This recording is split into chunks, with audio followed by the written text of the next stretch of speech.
Présent à chaque souffle, il nous guide, nous transporte, nous procure une émotion instantanée, nous bouleverse, nous traverse, nous submerge, nous apaise. Qui est-il ? Derrière cette énigmatique description se cache l'odorat. Propre à chaque être, l'odorat, par son puissant pouvoir, nous rappelle un être cher, un souvenir unique.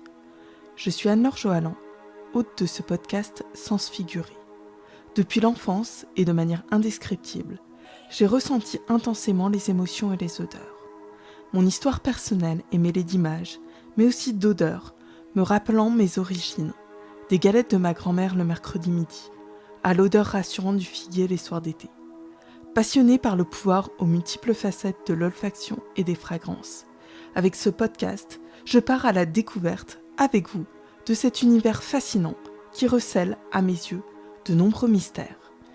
Avec Sens figuré, je vous emmène à la rencontre de ceux qui, enfants, ressentaient les odeurs avec une sensibilité exacerbée pour poser un doux regard sur le monde, qui ont osé, un jour, à la faveur d'une rencontre, d'un élan du cœur, d'un saut dans l'inconnu, dans l'irrationnel, dans l'imperceptible, tracer un sillage différent de celui qu'ils avaient imaginé jusqu'alors.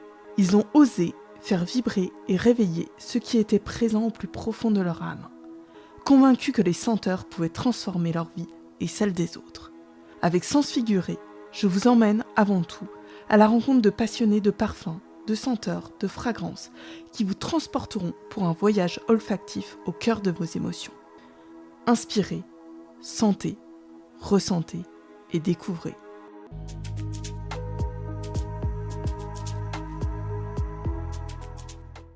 Vous écoutez mon podcast Sens figuré et vous aimez ma manière de sonder les cœurs et les esprits de mes invités au fil des épisodes ? Dans la lignée de ce podcast, je propose d'écrire ou d'enregistrer pour vous, poser des émotions sur vous, votre parcours, vos créations, fidèles à l'approche que vous pouvez percevoir via Sens figuré. Je propose également des coachings personnalisés, de retour à la connaissance de soi, pour faire des choix en conscience et atteindre avec sérénité vos réalisations et vos objectifs.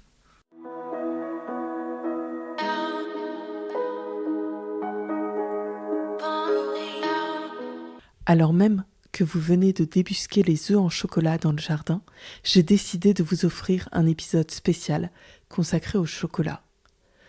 Pour vous concocter cette surprise, j'ai invité à mon micro Laure Manessier, la fondatrice de Carré Sauvage. Guidée par un esprit épris de liberté, telle une panthère symbole de sa marque, Laure a choisi de ne pas rentrer dans les cases pour créer ses propres carrés chocolatés d'exception dès la fin de ses études. Elle nous emmène dans son univers où le bien-être rencontre l'élégance et le raffinement artistique. Elle nous fait saliver avec ses tablettes imaginées avec des muses, ses truffes servies en guise de délicates attentions dans les spas, ses infusions cacaotées réconfortantes et aromatiques, et que dire des œufs imaginés spécialement pour Pâques, un délice. Au terme de cet épisode, je vous souhaite de repartir dans votre quotidien en gardant à l'esprit cette citation de Laure. Si l'on ne se donne pas du mal pour réaliser ce qui nous fait rêver, que va-t-on faire ? Bonne écoute.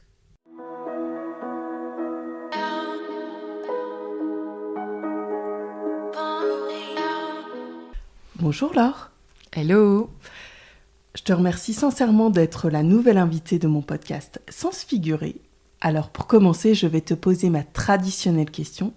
Si tu devais te définir par une odeur, par une création Carré Sauvage, quelle serait-elle et pourquoi ? Alors, une odeur, ça va te parler, le figuier.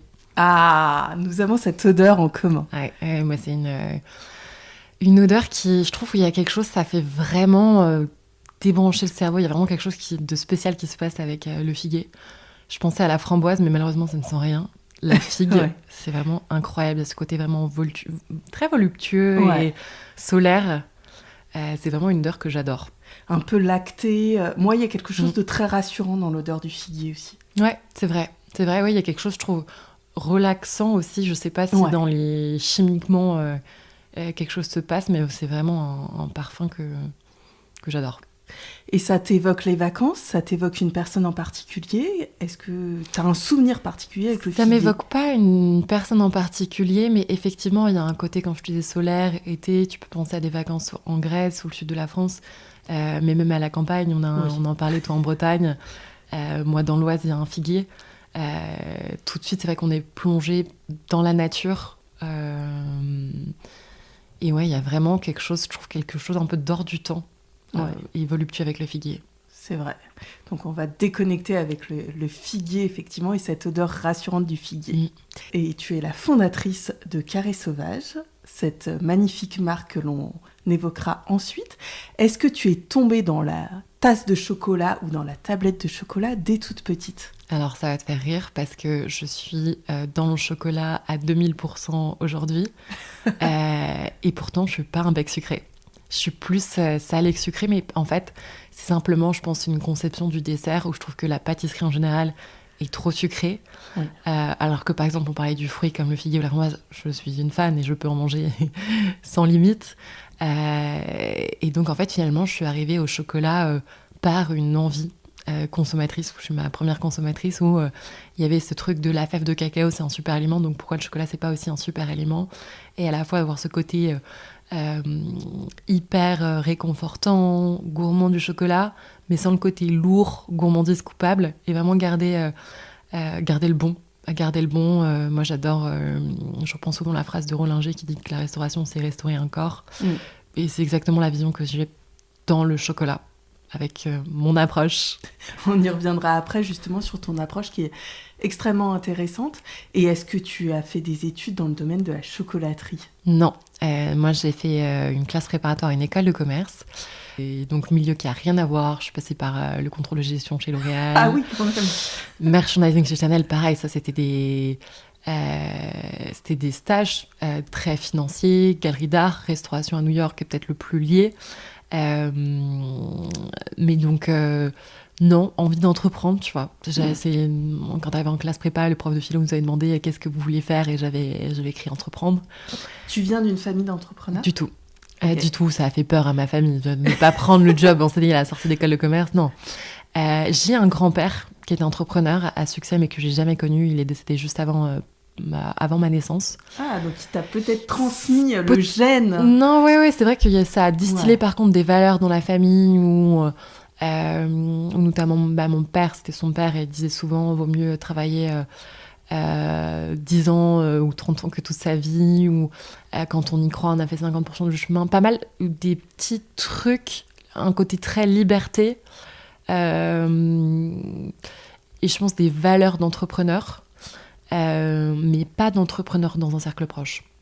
Non, mais c'est vrai que ces phrases, quand même, elles disaient beaucoup. C'était pas reste dans un CDI jusqu'à la fin de ta vie, t'es en sécurité ou sois fonctionnaire. Il y avait quand même quelque chose, oui, de l'ordre de l'entrepreneuriat, même si eux n'avaient peut-être pas osé le faire. Non. Ou peut-être qu'il y avait la figure justement du père et que eux n'osaient pas c'est reproduire. d'autres générations, et je pense que typiquement mon père aurait aimé entreprendre. Mais après, quand tu as un certain nombre d'obligations, tu vois, je viens d'une famille nombreuse, tu as un job qui marche bien, tu as de l'immobilier, machin, tu as un certain nombre d'obligations, tu peux peut-être moins prendre de risques. Et puis c'est des caractères. Moi, depuis que je suis toute petite, j'ai toujours eu un côté à la fois petite fille modèle et en même temps hyper casse-cou, qui grimpe à l'arbre et qui... Tu fais des cabanes dans les arbres? Bien sûr. On aurait pu faire des concours. Moi aussi, je faisais des cabanes dans les arbres. Voilà. Ok. Et à quel moment, justement, donc tu as fait le contrôle de gestion, le merchandising, la restauration, à quel moment, justement, tu t'es dit, non, moi, je me vois pas avoir cette voie salariée et peut-être des postes prestigieux en entreprise, mais finalement, je me décide à fonder Carré Sauvage? En fait, très vite, je me projetais pas vraiment dans les grande carrière classique d'école de commerce, ça me faisait pas rêver. Et ce qui est assez normal quand tu es en stage, c'est dur de voir son impact. J'avais vraiment un besoin d'impact, et je pourrais pas t'expliquer pourquoi, mais j'ai un rapport fort à la liberté. Je pense qu'il caractérise pas mal d'entrepreneurs, et c'est quelque chose, je pense, entreprendre, on est fait pour, ou pas, ça nous correspond ou pas. Il n'y a pas de choses bien, pas bien, mais moi je m'épanouissais pas du tout dans les grandes entreprises. Et ouais, donc assez vite, tu vois, au fil de mes stages, en testant des choses complètement différentes, je me projetais pas nécessairement dans des grands groupes, alors que de l'extérieur, quand t'es chez L'Oréal ou Chanel, on dit mais c'est parfait pour toi, alors continue.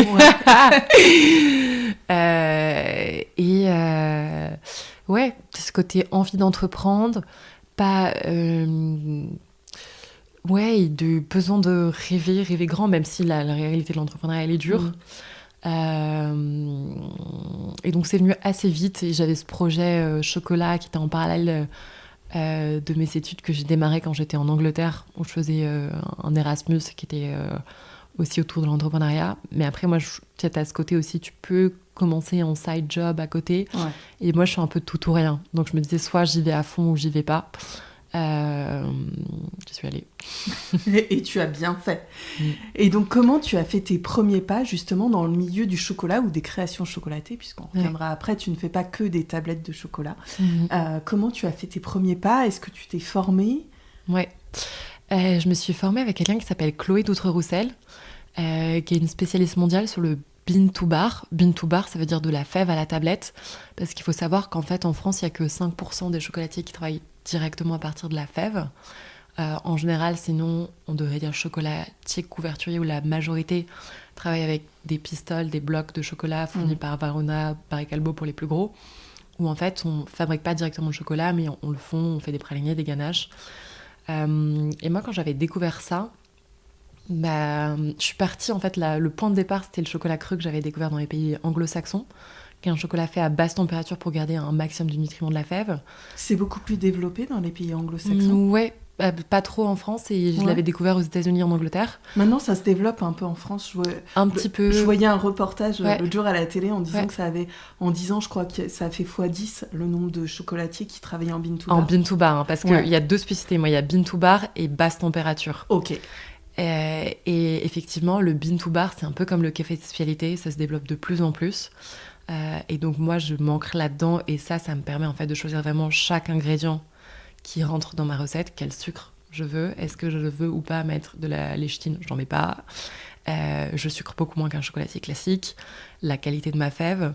Je travaille typiquement en ce moment beaucoup avec la plantation Cocoa Camille en Tanzanie.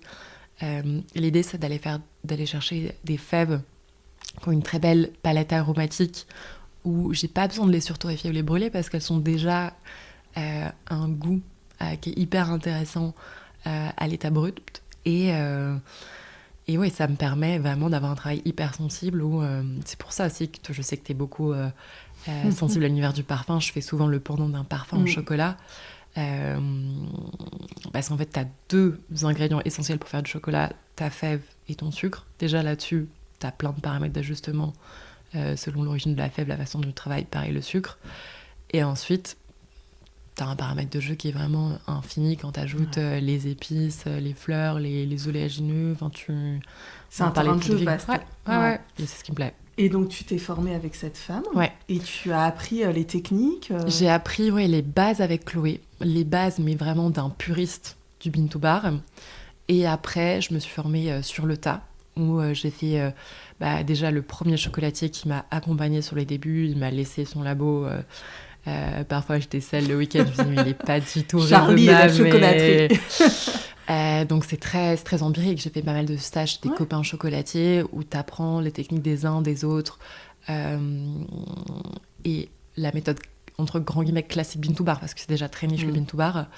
Et en fait tu fais tes classes et petit à petit avec le temps tu fais tes gammes. Je me souviens très bien j'ai démarré avec 3 tablettes. Et j'étais hyper stressée. La première production, est-ce que ça va bien se passer? Est-ce que ça va bien sortir et tout? Ensuite, petit à petit, avec le temps, t'es rodé.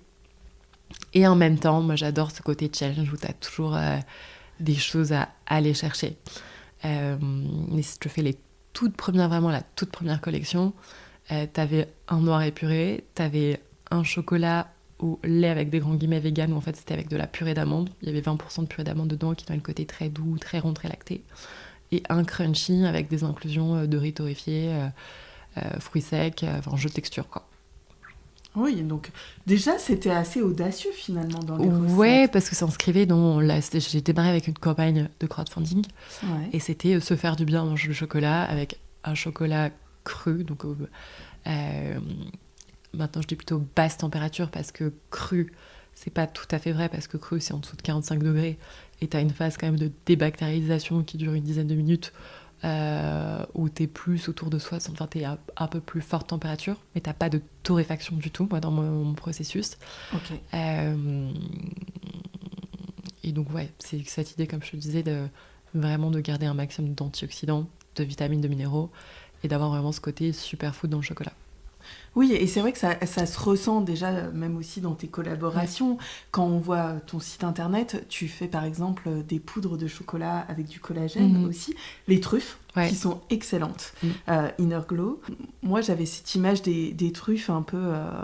ça n'a rien à voir avec une truffe classique. Une truffe classique que moi, je peux trouver un peu écœurante. Oui.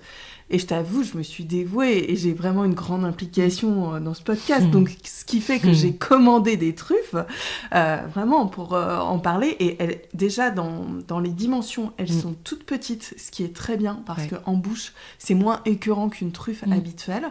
Elles ont une texture et c'est vrai, une palette aromatique qui est exceptionnelle. Et en plus, ça fait du bien. Totalement. Mais ça, c'est mon produit en fait best-seller pour les spas. Et c'est vrai que, tu vois, typiquement, c'est un petit cube, c'est vraiment la juste dose après ton soin ou avant, où tu as ce côté très relaxant du cacao. La composition, pour parler, en fait, pour que les gens s'imaginent, en fait, c'est une truffe classique, c'est beurre, crème, chocolat, sucre. Là, c'est la fève de cacao cru, purée d'amande. Il y a de la maca et de la ashwagandha, 2 plantes adaptogènes qui ont aussi des bienfaits relaxants. Il y a un petit peu de sobacha pour toi, la bretonne, du sarrasin torréfié qui donne un léger croquant. Et oui, c'est excellent, c'est vrai. Un peu d'huile d'olive, fleur de sel, sucre de coco, mais même pas 15%, donc c'est peu sucré. Mais l'oléagineux, c'est comme tu as la noisette du Piémont, je trouve naturellement aussi, ça vient donner beaucoup de rondeur. Et ce que j'adore, c'est que c'est à la fois, tu peux pas faire plus superfood, et en même temps, en termes de goût, t'es totalement dans la gourmandise, mais sans le côté... écœurant. Donc je trouve que typiquement c'est un produit effectivement qui reflète très bien mon approche où moi j'ai vraiment besoin des 3 paramètres goût, nutrition et durable. Et au niveau de la nutrition justement, parce qu'on se dévoue en mangeant du chocolat, mais quels sont les bienfaits du chocolat finalement sur la santé, tel que toi tu l'envisages et tel que toi tu le travailles aussi? Il y a un côté énergie, good mood. C'est marrant parce qu'on m'envoie beaucoup d'études sur la longévité. Et apparemment... On va vivre très vieux ou très vieille grâce à toi. Non, mais le chocolat, le cacao a vraiment des propriétés sur l'aspect longévité. Même, tu vois, moi, je suis beaucoup dans le sport, le triathlon, marathon en ce moment. Et dans la récupération pour les muscles et tout, c'est top. C'est connu comme le cacao cru comme plus riche en antioxydants que la myrtille ou le thé vert. On parlait de matcha juste avant. C'est un très bon antioxydant aussi. C'est riche en magnésium. T'as ce côté, en fait, tu peux l'utiliser aussi bien le matin que le soir parce qu'il y a un côté énergisant du cacao. Et en même temps, je trouve que l'aspect réconfortant, relaxant, il se prête bien aussi à la routine du soir. Donc après, chacun fait ce qu'il veut. Oui, mais la routine du soir, moi, ça me va très bien. Effectivement, j'ai l'habitude de manger un carré de chocolat le soir. Et on dit parfois que le chocolat est pas bon pour la peau, mais en fait, c'est pas du tout. C'est pas le cacao, c'est le problème du sucre. Ou souvent le chocolat dans l'industrie, il est trop sucré, c'est des sucres blancs raffinés, et ça, c'est inflammatoire, c'est pas bon pour la peau. Mais un chocolat comme je le travaille, avec des sucres non raffinés comme le sucre de coco, peu de sucre et beaucoup de belles matières premières, c'est un produit qui s'inscrit très bien dans une routine bien-être. Beauté du quotidien. Le seul truc où je n'irais pas compte, c'est qu'effectivement, il y a un certain nombre de calories, mais j'avoue que moi, je ne suis pas du tout là-dedans, je ne les compte pas. Moi, ce qui m'intéresse, c'est l'aspect nutritif, où si tu as une satiété, le chocolat noir, c'est beaucoup plus rassasiant qu'un chocolat blindé en sucre, où il va avoir l'effet un peu reviens-y, mais qui n'est pas productif, où il n'y a pas non plus ce côté pic de glycémie dans la façon dont je travaille le chocolat. Donc, moi, c'est juste un produit du quotidien. que j'aime. Et tu as bien raison, c'est un beau produit du quotidien. Donc on a parlé un peu du goût et on y reviendra après. On a parlé du côté nutritif et au niveau de la durabilité. Quelle est ta vision justement de la durabilité dans le chocolat? Parce qu'il y a des sujets. Totalement. Donc si on commence par le sourcing de la fève, je travaille avec des plantations qui sont en agroforesterie. C'est des cacao qui sont bio, c'est des cacao qui sont éthiques. Connaître de manière générale son sourcing, connaître ses producteurs, Effectivement, bon, la fève de cacao, ça vient de loin. Mais oui, c'est très basiquement choisir chaque ingrédient de manière éthique, responsable, durable, avec autant ces critères de qualité globale qui englobent autant le goût que la manière de faire. De toute façon, pour moi, tout ça, ça va ensemble. Et ça va jusqu'à l'emballage, où typiquement, les étuis de mes tablettes, c'est un papier qui est 100% recyclé, qui est imprimé à l'encre végétale. C'est un pliage qui évite les collages. Ouais, ça a démarré dès le départ comme ça. Et puis après, tu as toujours des marges de projet, tu avances avec l'innovation. Donc voilà, c'est vraiment une approche globale. Et tu avances en faisant aussi. Totalement. Il n'y a pas de mystère en fait. Au début, quelle était ta vision initiale même je veux dire, donc on a parlé du Bean to Bar, etc. Mais moi, quand je vois Carré Sauvage, on peut dire, je vais être l'avocate du diable, mais on peut se dire, ah oui, il y a plein de marques de chocolat, c'est bon. Le marché est déjà inondé. Je ne crois jamais. On a toujours une place à partir du moment où on se différencie et à partir du moment où on a une singularité. Mais quelle était ta vision justement au niveau esthétique ? Parce que tu parlais des étuis, effectivement, tu as un design qui est pour moi très raffiné, cette panthère aussi. Quelle était ta vision initiale au niveau esthétique, en tout cas, de Carré Sauvage ? En soi, elle s'est construite avec le temps et avec du recul, je me dis que j'ai été très bold, audacieuse à l'époque et qu'il y a beaucoup de choses que j'ignorais et que tant mieux, sinon j'aurais peut-être pas osé. Mais après, la vision de base, si je reviens à moi, consommatrice, je trouvais que tu avais d'un côté chocolat de grand chocolatier, mais qui me parlait pas du tout parce que compo pas waouh, trop sucré, énormément de plastique dans les vitrines, ça me donnait pas envie. Et de l'autre côté, chocolat en magasin bio, packaging craft, composition cool, mais en fait qui donne pas envie et pas bon au goût. Donc je trouvais que l'entre-deux, où c'est à la fois bon au goût et bon pour le corps, luxe et développement durable, il n'y avait pas. Après, à la fois, oui, tu as de plus en plus de monde, d'acteurs sur le marché, mais plus d'acteurs sur le marché Bean to Bar. À date, de marques positionnées sur gastronomie bien-être, j'en ai pas beaucoup en France, voire pas. Et effectivement, je pense que moi, je suis très d'accord avec cette vision qu'à partir du moment où tu exprimes une singularité, il y a toujours de la place, même sur un marché qui paraît totalement saturé. Donc pour moi, c'est vraiment ça. Enfin, je trouve que c'est important de faire quelque chose avec ses tripes et sincère, authentique, et que finalement les gens le comprennent et que c'est vertueux et qu'à un moment ou un autre, il y a un effet. Mais c'est vrai que là où j'ai beaucoup de chance, c'est d'avoir une marque qui puisse percer tout en démarrant, où moi j'ai démarré juste après mes études, donc en fait avec des économies de stagiaire et un crowdfunding de 10 000 €, et depuis je suis autofinancée, où à date j'ai pas d'emprunt bancaire, j'ai pas d'investisseur. Donc c'est vraiment la première liberté. En fait. À la fois c'est la première production mais en fait il faut être très maline aussi parce que j'ai mis 0 moyen marketing. Mais par contre la marque tout de suite a beaucoup parlé. Enfin c'est une démarche qui a parlé aux gens ou aux bonnes marques, où en fait c'est un système aussi d'éco. Tu vois, typiquement aujourd'hui la marque est très connue ici sur la partie sur mesure et collaboration avec des marques, qui est née avec une première collaboration avec Oh My Cream. Où tout de suite ça te fait un certain écho, où j'ai une ligne qui s'appelle les tablettes des muses, où je demande à une personne qui m'inspire son chocolat idéal et on co-crée ensemble, et où de temps tu vas retrouver aussi bien des artistes que des naturopathes, ou Mathilde Favier qui gère les personnalités de la haute couture chez Dior, où tu as des trucs très différents, et en fait tout ça c'est des rencontres et ça se fait aussi avec un alignement où tu as une vision du beau, du bon, enfin de ton vie. Voilà. Et est-ce que justement tu peux nous parler des tablettes des muses que tu as créées, et on retrouve aussi sur ton site internet les portraits des muses, leurs habitudes, ce qu'elles aiment, etc. Est-ce que tu peux nous parler de cette manière dont vous avez co-créé ces tablettes ?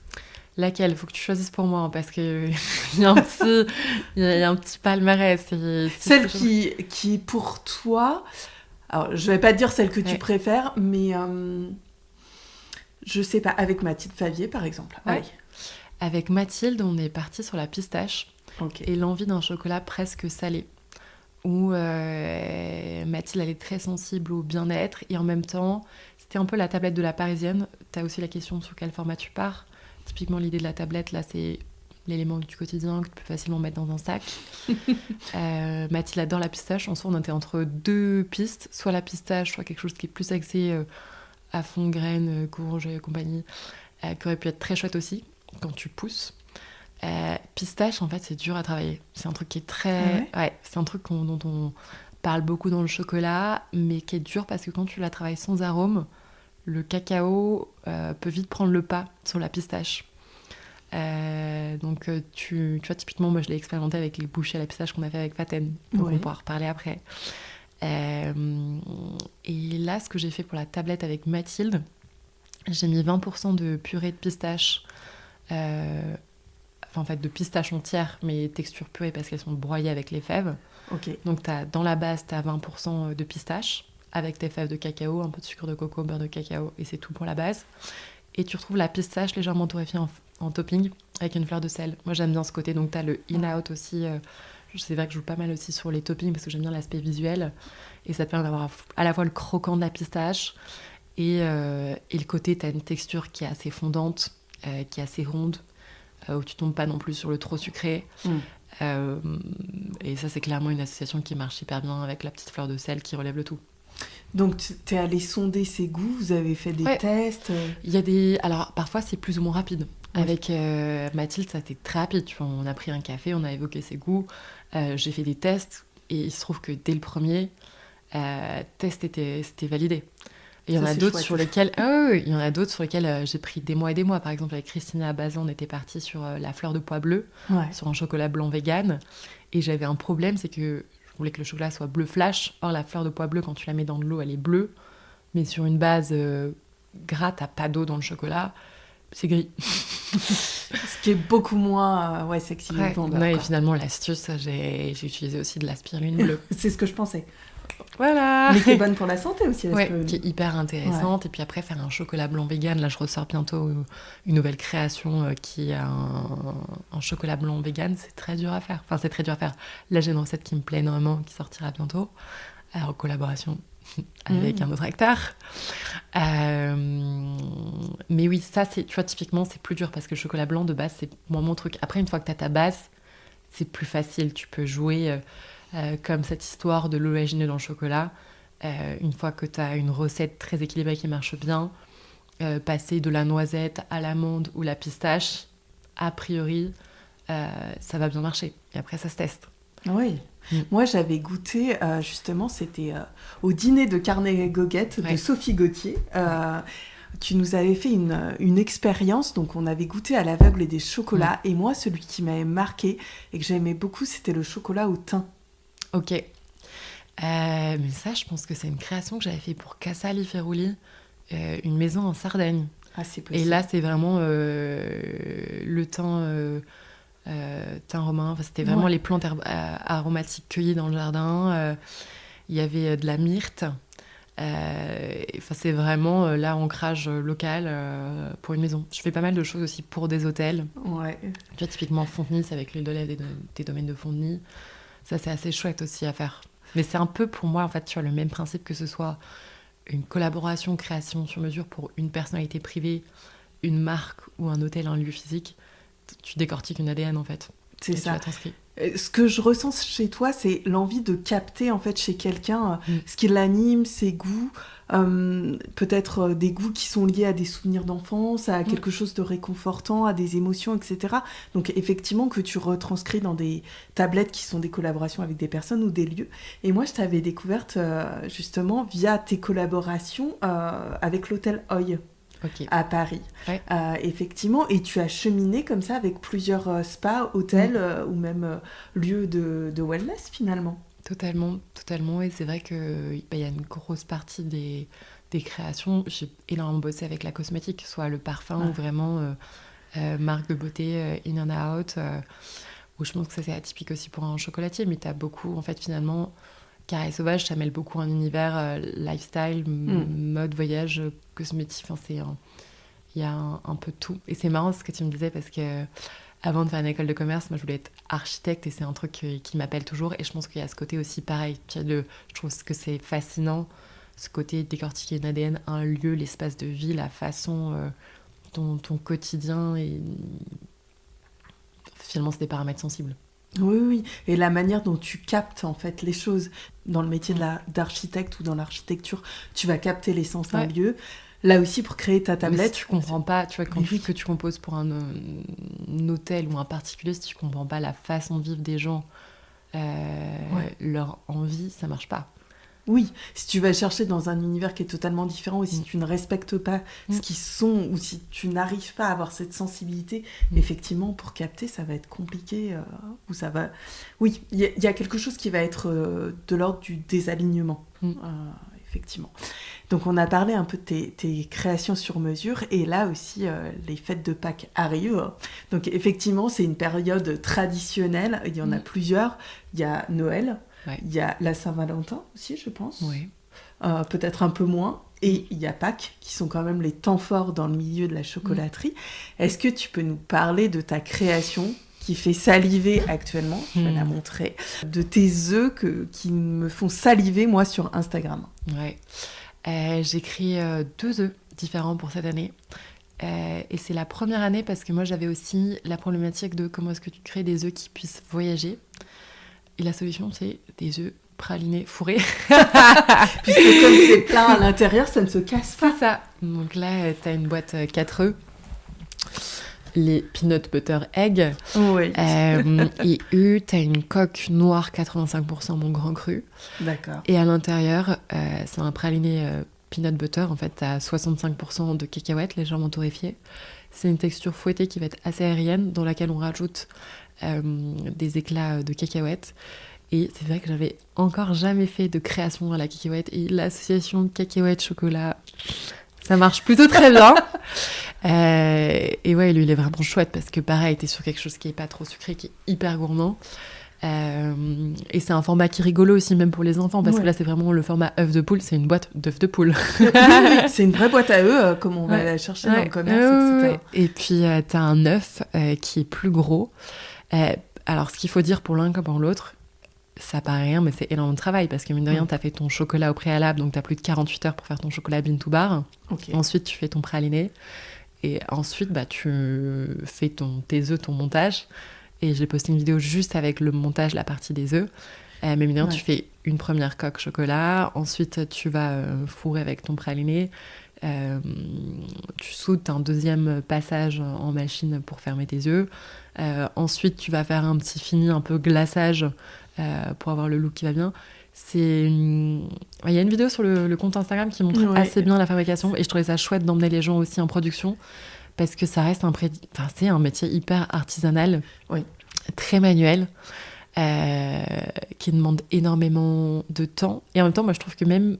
il y a quelque chose de très relaxant, un peu comme quand tu cuisines, quand tu fais ça. Mais je trouve ça chouette de montrer et de savoir, parce qu'on ne se rend pas forcément compte de l'extérieur.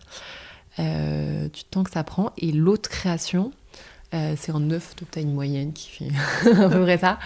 Et le gros œuf Poradios Egg.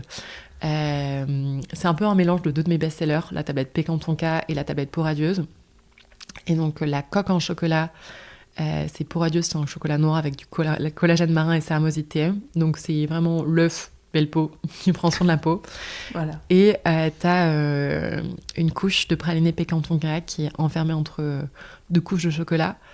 Ou pareil, là t'as plus de 65% d'oléagineux. C'est un mix noix de pécan et il y a aussi un peu de noix de cajou avec une pointe de fève tonka et des éclats de noix de pécan. Ça donne vraiment envie. Et ça, ces projets 2, tu y as réfléchi, je suppose, des mois en amont. L'année dernière. Ouais, c'est ça. Et il y a eu de nombreux tests aussi. Ouais. J'ai commencé à la tester l'été dernier. Ouais, c'est ça. Et tu vas souvent sur ton lieu de production Ouais.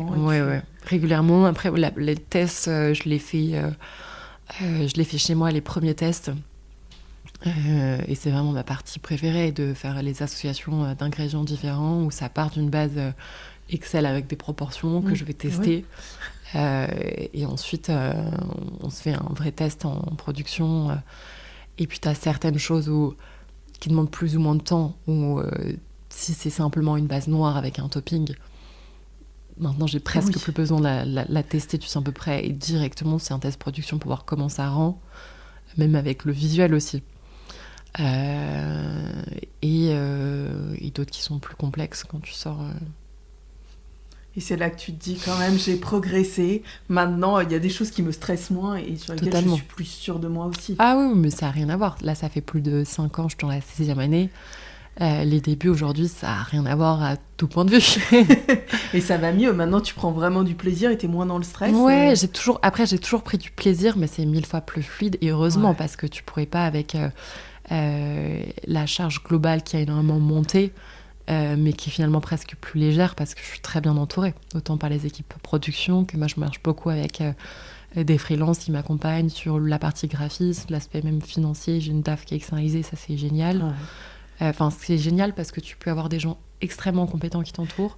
T'as pas forcément besoin de leur temps à temps plein et pour eux c'est intéressant de voir plein d'autres structures différentes. Et même pour toi c'est bien parce qu'ils voient différents environnements. Exactement. Mais même au niveau, moi je trouve très belle aussi ta direction artistique, tous tes shootings photos aussi auxquels tu nous avais fait assister via Instagram.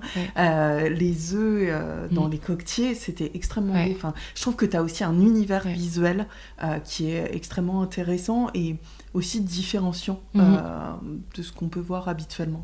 C'est chouette, mais c'est marrant parce que c'est très instinctif. Et ce qui est assez chouette aussi, je pense que quand tu tisses un univers comme ça, c'est que finalement tu attires les talents qui sont sensibles à ça, ou sur la partie shooting, c'est beaucoup des amis, beaucoup des rencontres. Moi, je fais rarement de briefs précis, je laisse souvent les gens assez libres, et c'est très fluide. Et c'est chouette en fait de les laisser un peu libres, sachant que tu aimes bien leur univers à la base. Tu leur as donné quelques indications et ils peuvent avoir des idées que toi t'as pas forcément aussi. Totalement. Après j'ai une graphiste qui est la même depuis le départ, qui a fait toute la partie d'identité visuelle où moi j'avais cette envie, tu vois, typiquement de panthère. Et c'est pourquoi Marie cette qui l'a mis panthère? C'est venu de plein de choses. Il y a autant un surnom que la panthère Hermès Cartier, tu vois, très classique, machin. Le côté animal sauvage, moi, tu vois. Donc c'est venu de là. Et après, tu vois, Marie, ma graphiste, on travaille depuis le début ensemble. Elle est en freelance, mais c'est une directrice artistique externalisée. C'est un peu la garante de l'identité visuelle. Elle est hyper rigoureuse. Et ce que j'aime aussi, avoir des gens comme ça qui ont un caractère fort et qui vont dire haut et fort ce qu'ils pensent. Et après, on peut être, et c'est très bien, on peut être pas d'accord sur des points, mais parce qu'elle va être très stricte, mais c'est génial d'avoir des gens comme ça où et même j'ai beaucoup appris, tu vois. Au départ, quand tu démarres une marque, honnêtement, quand je démarrais, je savais même pas ce qu'était une graphiste. On s'est rencontrés complètement par hasard au moment du crowdfunding, donc du financement participatif KissKissBankBank, où elle avait un stand sur un marché de Noël en face du mien. Ah oui. Non, et à l'époque, tu vois, moi, j'avais mes premières tablettes en vrac. Et elle allait me voir, elle me dit, t'aurais pas besoin d'une graphiste, toi? Et elle avait fait une ligne comme ça de cartes postales et de carnets, tu vois, un peu édito. Parfois, elle fait du print. Et on s'est rencontrés par hasard comme ça. Et ça, c'est génial d'avoir une team comme ça très forte que tu fais grandir et grossir au fil des années. Et c'est rigolo parce que finalement, ça doit être freelance, c'est la même team depuis le départ qui grandit. Finalement, ce sont des gens dont tu n'as pas forcément besoin à temps plein. Et eux qui n'auraient pas forcément envie de bosser à temps plein pour toi, et ça n'a rien contre toi. Financièrement, créativement, c'est plus intéressant pour l'un comme pour l'autre. Voilà. Et ça leur permet d'aller voir différents univers, on se nourrit comme ça. Et c'est le choix d'être freelance aussi, ce qui a aussi ses inconvénients. Mais voilà. Effectivement, tu as décrit tout ton univers et justement, on peut accéder à ton univers via des dîners cacaotés et des team building. Est-ce que tu peux nous en parler un peu, les évoquer, comment ça se passe? D'abord peut-être les team building et puis ensuite les dîners. Team building, ce que j'ai beaucoup fait qui plaît énormément, c'est la dégustation sensorielle. Où en fait, c'est un peu c'est exactement comme une dégustation autour du vin, mais version chocolat. Et c'est vrai que la food, de manière générale, ça a vraiment ce côté qui rassemble. Et je pense que dans ma démarche, il y a pas mal de choses étonnantes. Et même finalement, le chocolat, ça a beau être un produit du quotidien, c'est un produit que les gens ne connaissent pas. Ou montrer une fève, une cabosse, faire goûter l'infusion d'écorce que tu connais. En général, souvent, je commence par l'infusion d'écorce. Excellente. Et c'est tout simplement la peau qui entoure la fève, qui va avoir un parfum assez hyper envoûtant, réconfortant, le côté chocolat, mais avec la légèreté d'une infusion. Et ensuite, tu vas goûter le gruit, la fève brute, différents chocolats, un noir, même tu vas rappeler c'est quoi les ingrédients pour faire du chocolat. Oui. Et tu vas avoir des saveurs très étonnantes, comme la tablette Biarritz, où dedans tu vas retrouver du piment d'Espelette, de l'algue rouge, il y a un peu de purée d'amande dans la base, il y a des éclats de pain faits par la boulangerie Coin de Table à Biarritz avec de la farine de Grand Roux basque. Et donc c'est assez intéressant dans ce côté où vraiment tu ouvres tes chakras et tu goûtes plein de saveurs assez surprenantes pour le cacao. Enfin pour le chocolat qu'on n'attend pas. Donc ça, c'est quelque chose que j'ai pas mal fait en team building, qui plaît beaucoup. J'en ai fait de temps en temps, il faudrait que j'ouvre des ateliers aussi pour les particuliers. Oui, on veut assister. Enfin, moi, j'y avais assisté via Sophie, mais de Carnet Goguette. Ouais. Enfin, je pense que c'est des formats plus longs. Moi, oui. Nous, ça devait être un quart d'heure, quelque chose comme ça. Ouais. Là, c'était encore un format différent où c'était plus un animation au cours d'un dîner où c'est un chapitre. Versus vraiment, quand tu fais un atelier en entreprise, c'est plus 1h30, 2 heures. Et assez complet et en même temps hyper fluide. Et on parlait des dîners, ça c'est encore autre chose pour le coup. Dîner avec une chef, c'est hyper intéressant parce que du coup ça va être la créativité du chef à base de produits carrés sauvages, donc aussi bien le chocolat, parce que j'aime bien en salé, en sucré, aussi bien le chocolat celui qu'on connaît que la poudre de cacao cru, l'écorce. Là je dois partager une recette d'une chef, Marie-Camille Picoulet. C'est hyper intéressant, elle a fait un praliné avec l'écorce de cacao, où à la place souvent t'as une crêpe dentelle pour le croquant dans un praliné. Là c'est l'écorce et c'était un praliné avec du sarrasin. Ouais, voilà. Tu as vu ma tête, effectivement. Ah oui, ça donne envie. Donc je trouve ça hyper intéressant. Et après, j'aime beaucoup partager aussi des recettes. Oui, sur ton site notamment, on voit toutes les recettes. Je les ai pas encore testées, mais ça donne envie. Et j'essaye de faire un mix où des recettes du quotidien qui peut être les miennes, où il y a Magdalena qu'on a énormément faites, toujours avec ce fil conducteur aussi bien-être / bon. Et après moi le brief un peu là-dessus, c'est que ce soit simple pour le quotidien, mais t'en as qui sont plus complexes, celles que je vais partager avec Marie-Camille. C'est magnifique, mais c'est une très belle pièce. In fine, si tu la fais, elle est accessible, mais ça peut faire peur quand t'as une pièce de chef, quoi, qui est plus un montage avec un entremets, très sensible, très beau. Après, c'est chouette d'avoir le mix des deux. Oui, c'est ça. Tu peux choisir, et puis aussi tu as, je suppose, parmi des clients, des gens qui ont peut-être fait des études de pâtisserie, tu sais, des CAP pâtisserie, ou qui sont fins pâtissiers aussi. Donc, c'est toujours chouette de voir aussi les gens. Pour ça, c'est quand même génial, les réseaux sociaux. Les gens partagent énormément, et de voir que les gens font les recettes, que ça nourrit leur quotidien, en vrai, c'est très chouette. T'as une véritable communauté autour de toi, finalement. Ouais, et non, elle est... une chouette communauté. Tu as une communauté à ton image, c'est très bienveillant. Oui, mais ça m'étonne pas. En fait, le chocolat adoucit les mœurs. Totalement.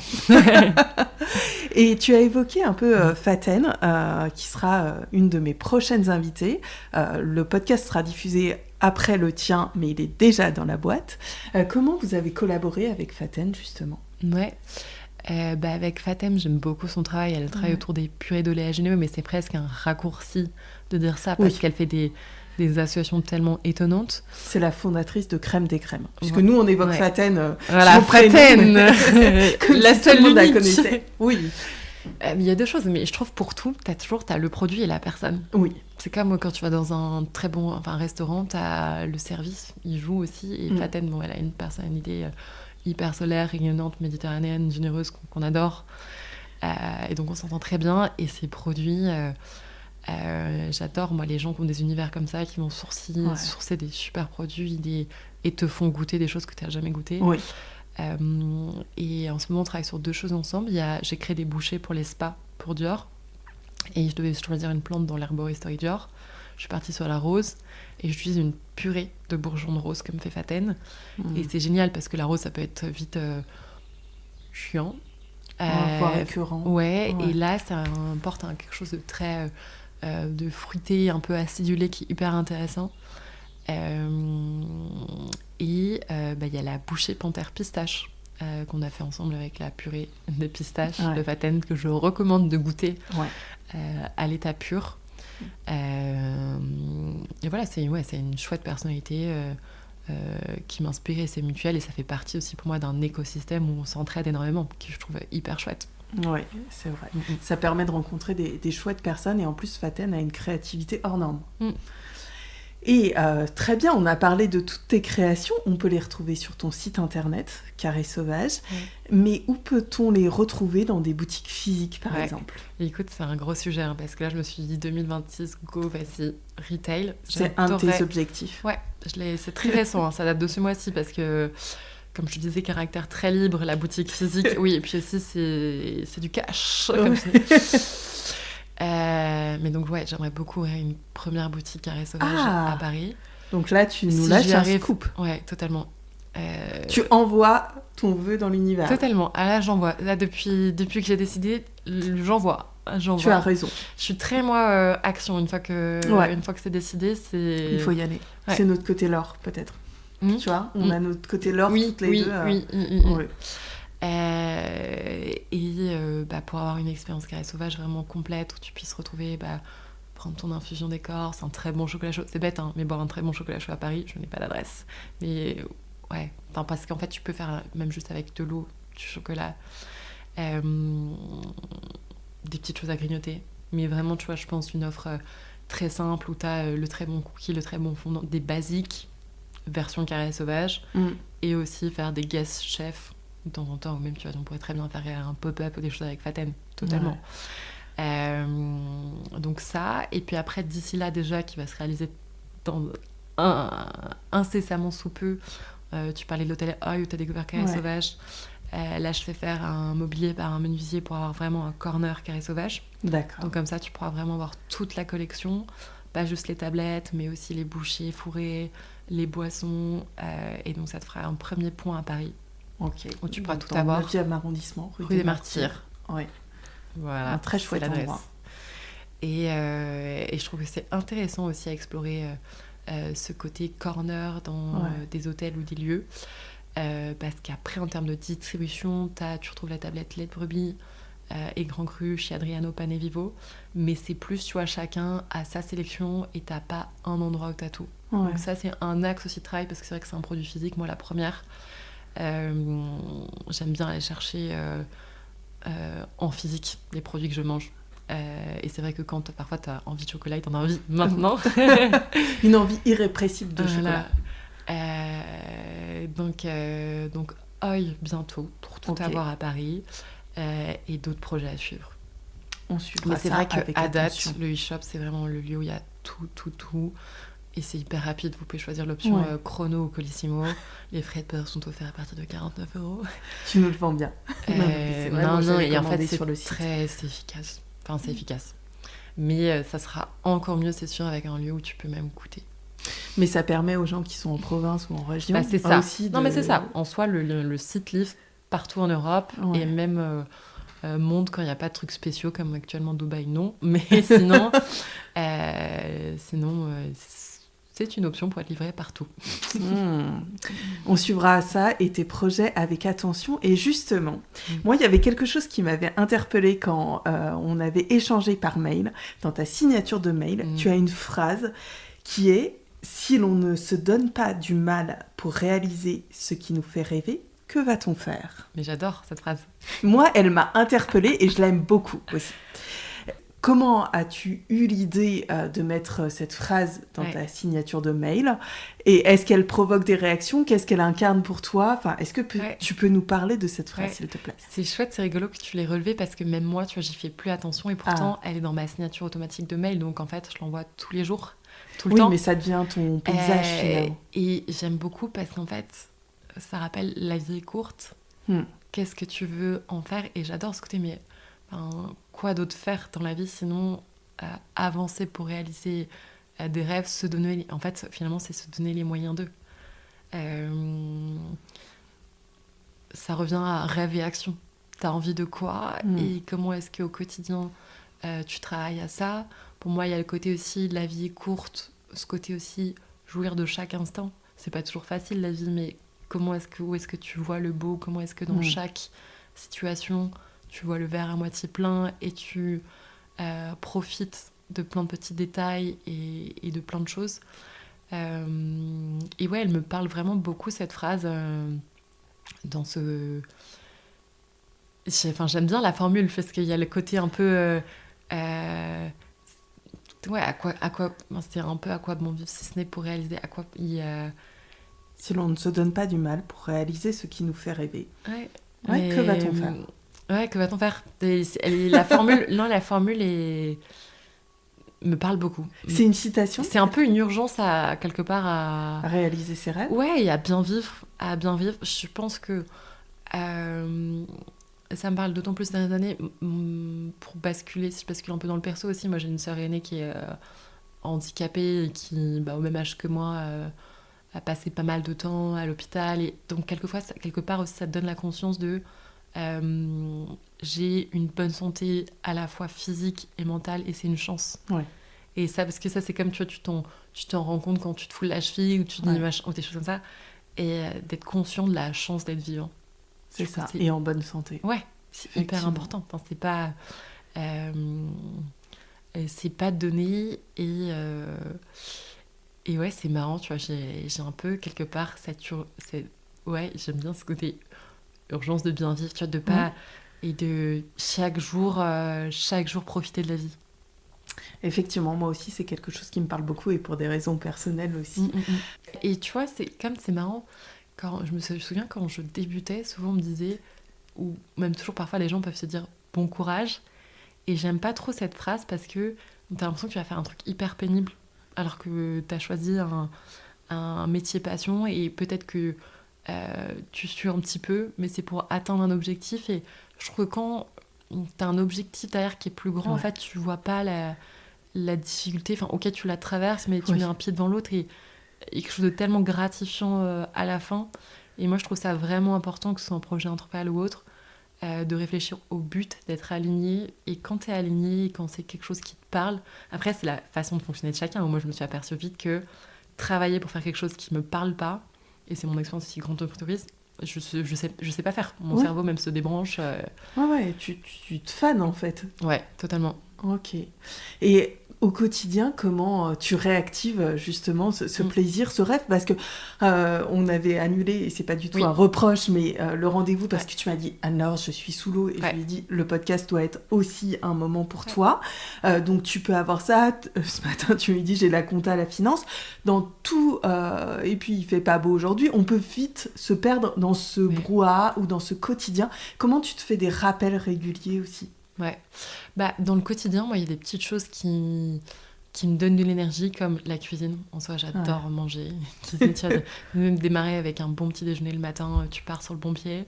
Le sport, je trouve que c'est vital, aussi bien en fait physiquement que mentalement, où tu débranches le cerveau. Moi, ça, en fait, tu réfléchis mieux après. Ça te fait une coupure. C'est ça. T'as l'impression de perdre du temps, mais en fait, t'en gagnes. Les amis aussi. À parler avec les gens, le côté social, on en a besoin au quotidien, bien s'entourer. C'est et puis hyper après, important. Et faire des pauses. Faire des pauses. Là, on approche de Pâques. Ce week-end, je pars dans le sud pour l'anniversaire d'une amie, 4 jours. Et ça, je trouve ça génial. Et après, t'as des périodes, c'est rush, machin. Et c'est un choix, c'est un rythme particulier. Mais c'est vrai que c'est rare, mais ça peut m'arriver il y a un truc hyper cool qui se passe, et je suis pas excitée, là je me dis ok, c'est le moment d'une pause. Oui, et c'est écouter. Mais c'est comme en sport, hein, tu vois, tu peux avoir plein d'outils, la montre connectée, machin et tout, mais genre juste la base, tu te connectes à ton souffle, et est-ce que t'es bien ou pas bien dans ton effort. Et il y a des moments dans ta journée où justement tu te prends 1 ou 2 minutes comme ça pour reconnecter ou... J'aurais tendance à dire qu'elle est plus active entre... j'aime bien déjà, tu vois, je trouve que tu as besoin de bouger dans une journée, de l'alterner, que ce soit des temps où tu es en rendez-vous, ou là, tu vois, le podcast. Moi, j'aime beaucoup aussi ce côté finalement multifacette, où je te disais, avant de venir, on a commencé à enregistrer... à 9h30, avant j'étais dans ces sujets compta, financiers, j'ai attaqué tôt ce matin, mais... Il peut arriver que je bosse le week-end, mais à côté, je vais peut-être partir aussi un lundi. C'est ça. Ou faire une expo un jour en semaine, sans personne, tu vois. Oui. C'est ça. Donc après, c'est une vie choisie avec ses difficultés et ses beautés. Et je trouve que quelque part, quand tu entreprends aussi, il y a quelque chose où tu ressens tout plus fort. Oui. Il faut être très stable parce que tu peux avoir une mauvaise nouvelle et derrière une très bonne. Et tu prends beaucoup de recul avec les choses. Avec les choses, oui. Oui. On dit souvent que l'entrepreneuriat, c'est une thérapie en accéléré. Ouais, je trouve qu'à la fois, tu as ce côté, moi j'ai tellement à apprendre à se connaître, tu apprends tellement à te connaître. Oui, y compris tes parts sombres. Ouais. Sombre, force, faiblesse, ta façon de travailler au global, et ta façon d'être, c'est même pas... je trouve que le côté thérapie, il est très vrai.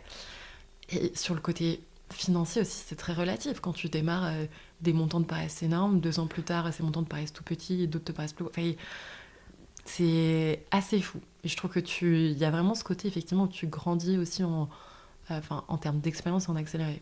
Oui, effectivement. Et tu apprends tellement, je trouve, en cheminant, etc. Ouais. Et c'est là que c'est important d'avoir des flashbacks. Même, tu vois, et je te disais, tu as un background. Moi, j'ai fait une classe prépa école de commerce. Et quand tu sors de classe prépa, tu peux juger par rapport aux écoles, machin. Aujourd'hui, j'en ai à faire. La curiosité et la force d'apprentissage, c'est ça. Et ça vient. Et tu peux ne pas avoir fait d'études, être totalement autodidacte. Et je suis assez bluffée, au contraire de gens parfois qui ont fait 0 études, mais tout de suite entrepris. Et la rapidité de réflexion, d'apprentissage est assez bluffante. Oui, moi aussi, je partage totalement ton point de vue. À contrario, j'ai vu des gens qui ont fait des études et qui ne réfléchissent pas forcément. Ou les gens qui restent dans des cadres, moi, je peux pas. C'est ça. Et des gens parfois, et en plus, ces gens qui n'ont pas fait d'études peuvent avoir parfois des complexes. Et alors que nous, on se dit, mais en fait, il y a une intelligence dans la manière de raisonner. Ouais. Alors, ça va peut-être pas être dans la culture classique académique, mais dans la manière de raisonner, dans la manière de voir les choses qui est extrêmement intelligente et extrêmement fine, effectivement. Comme quoi, les études ne font pas tout, c'est aussi être autodidacte et avoir cette soif d'apprentissage, de dire qu'il y a plein de choses qui s'apprennent aussi en dehors de l'école, finalement. On va terminer cet échange qui était très nourrissant, qui nous a donné l'eau à la bouche, je t'avoue, et envie de déguster tes chocolats et tes créations chocolatées. Si tu devais décrire notre échange par une création carré sauvage, quelle serait-elle et pourquoi ? Elle est dure cette question. Ah, j'ai pas dit qu'elle était facile. Creamy Cashew. Et Creamy Cashew, c'est une des dernières tablettes qui est sortie juste avant Noël. Pour une fois, il n'y a pas de muse, c'est une envie perso. Et un voyage à Madrid. Tu étais ta propre muse. Voilà, exactement. C'est mon kiff à moi de Noël. Tu as raison. Et qui plaît énormément. Parce que cet échange, il est assez doux, assez enveloppant. Tu as une grosse sensibilité aux émotions. Et Creamy Cashew, il y a de la purée de noix de cajou dedans. C'est une texture qui est assez crémeuse. Il y a de la vanille entière, 1% de vanille. Vraiment la gousse de vanille. Noix de cajou torréfiée en topping fleur de sel. T'es sur quelque chose qui est surprenant et qui a le côté très réconfortant. T'es sur, si on prend la définition officielle, un chocolat noir parce qu'il n'y a pas de lait, mais très rond, la douceur d'un chocolat au lait avec la noix de cajou qui va donner quelque chose de lacté. Le côté assez adulte, précieux, fin avec la vanille, les jeux de texture. C'est une tablette, je pense, un chocolat qui te correspondrait bien.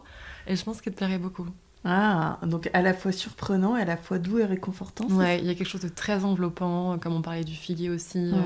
Et je te parlais de la glace à la feuille de figuier que je trouve incroyable. T'as ce côté aussi un peu lacté. Tu vois, on est dans les trucs voluptueux, réconfortants.